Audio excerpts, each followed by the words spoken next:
बिस्मिल्लाह। कैसे हैं आप लोग? ठीक हैं जी। ये जो आपको मैं अक्सर सुनाते रहता हूँ मुस्कुराहट वाला दर्स, तो उसकी ये ज़िंदा मिसाल ये बच्चा है, मोइन भट्ट फैसलाबाद से है। जब मेरा इससे तल्लुक़ बना तो आप यकीन करें कि इस बच्चे की हालत अच्छी नहीं थी। अच्छी से मुराद सेहतमंद है, खाता पीता है, अल्लाह का करम है। उससे मुराद ये है ज़हनी टेंशन का शिकार, परेशानियों का शिकार, छोटे छोटे वहमों का शिकार, छोटी छोटी ख्वाहिशात का ग़ुलाम, ख्वाहिश पूरी न होने पे परेशानी का इजहार।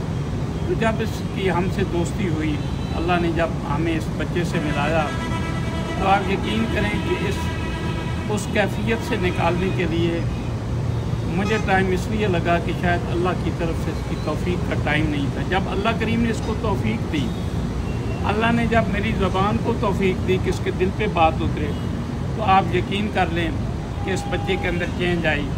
अब ये फैसलाबाद के अंदर मुस्कुराहटें तकसीम करते। क्यों जी भट्ट साहब, दसो मुस्कुरा के तुसी दसो ना पाजी जी। इसी तरह तुसी मुस्कुराना सीखा? हाँ जी, सीखा। ऐ दसो तुसी हमारे दोस्तों को बताएं कि जब आप नहीं मुस्कुराते थे तो क्या कैफियत थी, जब आपने मुस्कुराना सीखा तो क्या तब्दीली है? मुस्कुराहट एक नेमत है जी अल्लाह ताला की, मुस्कुराना चाहिए। और मुस्कुराने से पॉजिटिव वेव्स आती हैं इंसान के अंदर, जिसकी वजह से इंसान अच्छा महसूस भी करता है और चीज़ों से जो टेंशनें हैं ज़िंदगी की उनसे आज़ाद रहता है मेरे ख्याल। और जब आप मुस्कुराते नहीं थे तब उसकी हालत क्या होती थी? अल्लाह से शिकवे और गिले और इस तरह की चीज़ें। बहुत आला, ये बड़ी बात खूबसूरत की है। और जब मुस्कुराना शुरू किया तो फिर अल्लाह ने कहा कि ठीक है, तू मेरी रज़ा पे राज़ी है, तो फिर एक टाइम आएगा कि मैं तेरे काम भी हाँ। और डियर, वाह, वेल डन बेटा।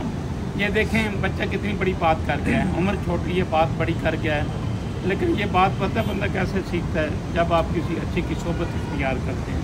आप सलामत रहें, अपना ख्याल रखिएगा, मुस्कुराते रहिएगा।